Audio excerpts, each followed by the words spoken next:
one of the key talents you have to make your marriage last 33 years is to try not to argue with your wife. These days, marriages last 1 year, 2 years, maximum is 5 years. For the past 10 years, marriages, most of them don't last long. So I congratulate you for being 33 years in marriage.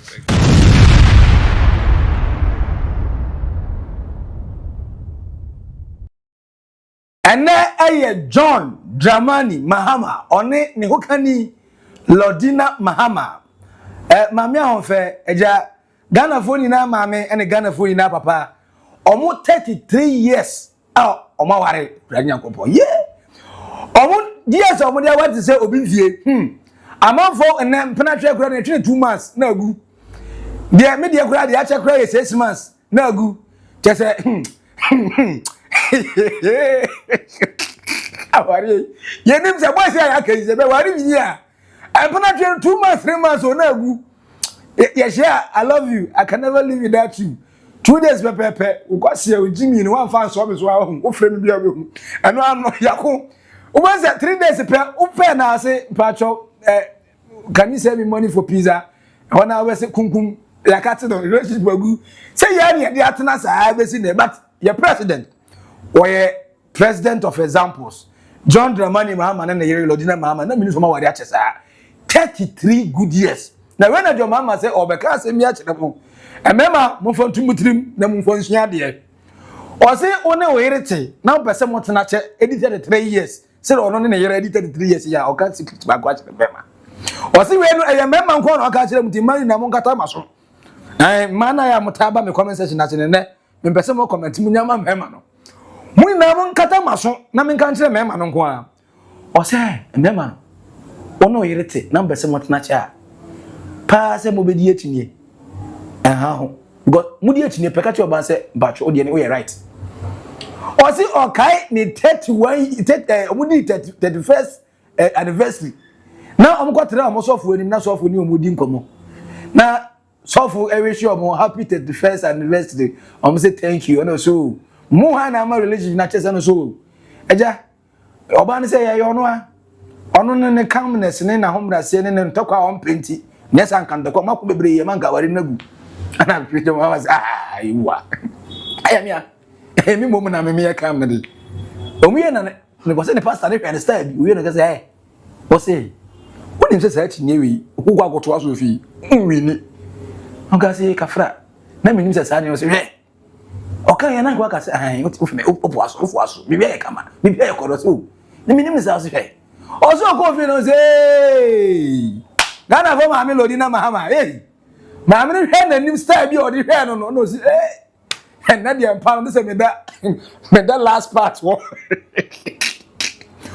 it there? And do 30 seconds, and you do horror. Omuka happy that we can't invest or say, 1 hour my so Mirana, or you're the best one in the world. Was it the bar? One your babacum, Munkuye. Samba Guanwama, I have a year very good, you are not yet.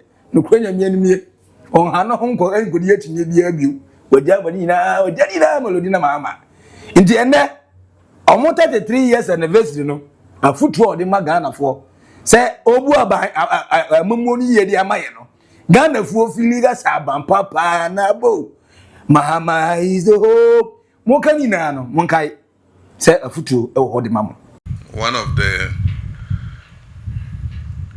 key talents you have to make your marriage last 33 years is to try not to argue with your wife. And I'll tell you a very funny story. When we achieved 30 years of marriage, it was a big celebration. And we were sitting in our pastor's office after church. And we're talking about the celebration that was coming, 30 years of marriage. And so my wife started saying that, Pastor, don't you see, 30 years of marriage, this marriage has survived because of me. that is me who's made this marriage survive. Otherwise, this man, who would want to marry him? And then I made the mistake of arguing and saying, oh, the marriage is survived because of me. I am the calm one, I'm the patient one. That's why the marriage has reached 30 years.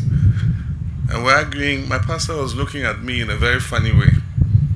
And so when we finished and we're walking to the car, he called me aside and said, why were you wasting your time? You know you can never win that argument. And so I cut it short, but I learned a lesson.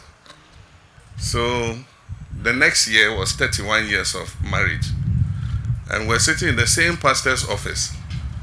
And everybody was saying, happy 31st anniversary. And my wife brought up the same subject and said, you see, this marriage has lasted 31 years because of me. And I remembered what my pastor said. And I said, yes, it has lasted because of you. And I thank God for your life. I couldn't have got a better wife than you. So she looked at me and she said, are you correct? Did you wake up well? So never argue with your wife, you know. And that's a lesson to those whose marriages end after 1 year. As my mother said, she said nowadays the longest marriages last is 5 years. And so it's a little tip to those who are getting married. These days, marriages last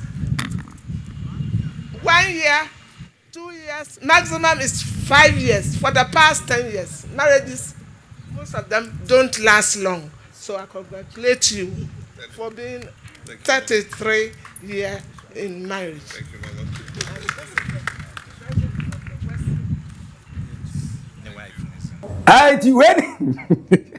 When is your president, John Dramani Mahama, Wakachre, or see you from to go to Gum, you ever been to go to Demuso.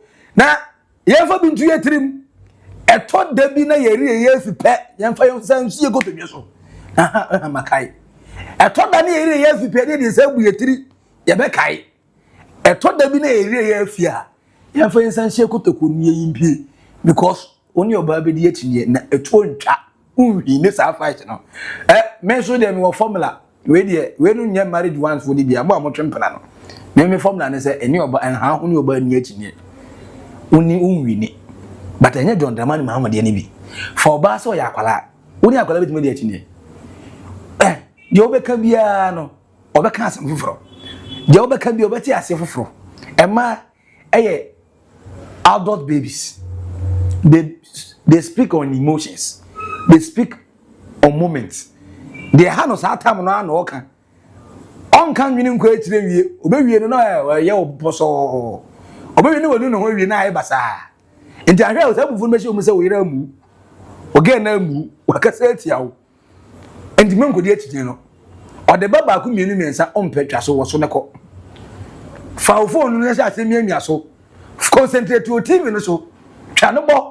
Maninya lebelebelebelebe we obeka na no atu o kana tu wi anu ano adwuma nasi na unim na o ka na ososo ka na ososo bebi obepadi wakuma na koduru no se wanto sa obedi natem wani natem a obedi watem odi watem yobeka se omu ade se okwabo no wi a wo ye be ma oboma se wankwabo no kodi natem a asem ba akwa o kan e bia na no krakra na o ka kire no sa asem no motuma kwonta kwa 7 years 10 years 20 years na munku wi ye enti he na wan ha ho emfa wakuma nko Oba ye ni oba ni etini e man ni konta kwa be man ba enye bi da what menye bi da munya mo ye nkrokro mo sa mo ye necessary evil omo nkan ho enye yi omo kan ho so ye bre ndi munya ho life ma mo what way naked truth subscribe like it na say ten is getting back to na unya enye bi John Dramani Mahama ne ho kani Lordina Mahama, the president and the first lady,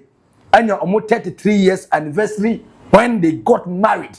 Did I say 1992? Anna John Dramani Mahama wari Lordina Mahama. As a mamma man managed 20 years power.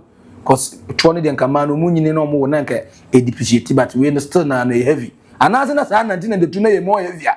And na heavy do. For comment to comment section as John Dramani Mahama or president, what two for obefa na umfa. na say na wo handle ma me pese me hu o comment section na say wo ya sure say umpa na twene bit matwa 3 months there wa ware no how many years ni atwa 1 year 2 5 10 aduru so oni about me 33 years chairman oni obi abet matana for comments no to comment section na say come on from me edino that's so ba ko pe Maxi Billian life over me naked truth me ne cry me that to for so ne cry at was our old Boga trends macra bye bye.